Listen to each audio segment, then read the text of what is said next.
जब भी स्कूल्स में हमें प्लेस वैल्यू सिखाई जाती हैं तो हमें बताया जाता है कि 1 के बाद एक ज़ीरो लगने पर हम उसको टेंस कहेंगे, 2 ज़ीरोज़ लगने पर हम उसको हंड्रेड्स कहेंगे और 3 ज़ीरोज़ लगने पर हम उसको थाउजेंड्स कहेंगे। इसी तरह हर ज़ीरो के साथ प्लेस वैल्यू बढ़ती जाती है और उसका नाम भी चेंज होता जाता है।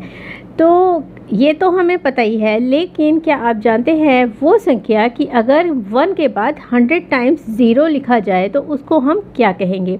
तो आज की ये जो वीडियो होने वाली है ये इसी के बारे में होने वाली है, यानी कि एक ऐसा नंबर जिसमें कि 1 के बाद 100 टाइम्स ज़ीरो होगी, उसका क्या नाम होता है उसको समझना जैसे कि हम सोच भी नहीं सकते, वो हमारी कल्पना से परे है उसको समझना, उसकी विशालता को समझना।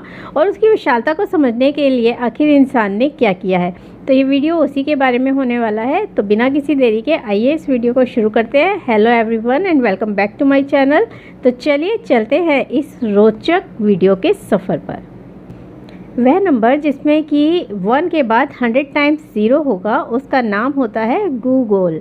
गूगल ये देखने में कुछ गूगल के जैसा लगता है, इसका स्पेलिंग अगर हम देखें तो, लेकिन ये गूगल जो है इसकी वजह से ही गूगल ने अपना नाम गूगल रखा है। असल में वो अपना नाम गूगल ही रखना चाहते थे, लेकिन क्योंकि ये नाम उनको उस वक्त में नहीं दिया जा सका, इस नाम से वो रजिस्टर्ड नहीं कर पाए, तो उन्होंने थोड़ा सा चेंज करके गूगल को गूगल कर लिया और हमारा एक बहुत बड़ा सर्च इंजन जो है उसका नामकरण भी इसी नाम पर हुआ।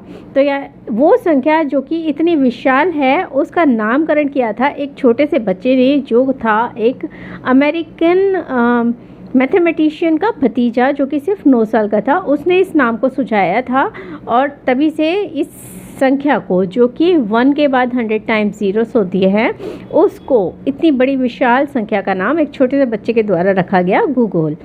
ये नंबर इतना विशाल है गूगल, जिसको कि समझने के लिए डेनियल डी ब्रुइन ने एक मैकेनिकल सिस्टम बनाया।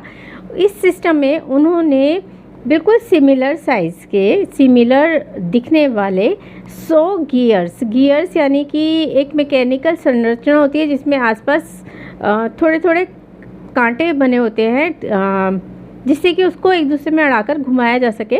तो ऐसी एक मशीन बनाई। बिल्कुल सिंपल मशीन ये है, लेकिन इसमें 100 गियर एक के बाद एक लगे हैं और इस मशीन का नाम रखा गूगल गियर।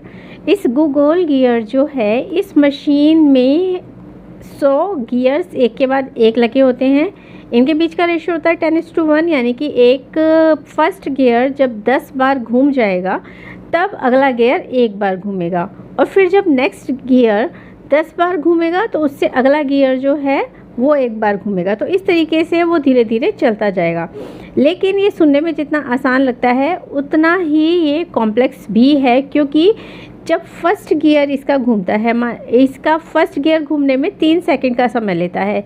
तो जब फर्स्ट गियर 10 बार घूम जाता है तब सेकंड गियर यानी कि 30 सेकंड के बाद इसका सेकंड गियर घूमता है, और इसी तरीके से घूमते घूमते जब सेकंड गियर 10 बार घूमता है तब थर्ड गियर की बारी आती है। और ये समय सीमा इतनी विशाल है कि अगर हमने फर्स्ट टाइम जब धरती का जन्म हुआ था, जिस समय, अगर हमने उस समय में इस गियर को पहली बार घुमाया होता तो आज तक हम इसके सिर्फ 17th गियर तक यानी कि 17वें गियर तक ही पहुँचे होते, यानी कि 17वें गियर का पहला चक्कर शुरू हुआ होता। और अगर हम कल्पना करें कि यदि हम ब्रह्मांड यानी कि पूरे यूनिवर्स के पहले दिन पर इसका पहला गियर घुमाते तो भी हम लगभग सिर्फ 18वें गियर तक ही पहुँचे होते। तो समझ सकते हैं कि ये संख्या और इस गियर की विशालता कितनी बड़ी है कि ब्रह्मांड शुरू हुए बहुत ज़्यादा समय बीत चुका है, और उस वक्त में भी अगर इसको चलाया जाता तो भी हम इसके 100 गियर तक नहीं पहुंच पाते, बल्कि सिर्फ 18th गियर तक पहुंच पाते। और कल्पना कीजिए कि जिस समय इसका आखिरी गियर तक हम पहुंचेंगे तो उसके लिए इस मशीन को कितनी तेज़ी से फर्स्ट गियर को घूमना होगा कि इसकी ऊर्जा, इतनी ज़्यादा ऊर्जा चाहिए होगी जो कि पूरे ब्रह्मांड में भी शायद नहीं होगी। तो इतनी ज़्यादा ऊर्जा की ज़रूरत पड़ेगी ताकि हम 100th गियर पर जा सकें। तो ये संख्या और ये मशीन अपने आप में सच में बहुत ही ज़्यादा रोचक है और बहुत ही ज़्यादा सिंपल होते हुए भी कॉम्प्लेक्स है, और यही इसकी ब्यूटी भी है। इसी से पता चलता है कि भूगोल जो है संख्या वो सच में कितनी विशाल है कि हमारी कल्पना से भी परे है, क्योंकि अगर हम उसी संख्या से प्रेरित इस मशीन को चलाना चाहें तो हमारे ब्रह्मांड में मौजूद जितनी भी ऊर्जा है वो भी हमारे लिए कम पड़ जाएगी। तो अगली बार जब भी आप किसी बड़ी मशीन, किसी बड़े लक्ष्य के बारे में सोचें तो भूगोल के बारे में ज़रूर सोचें।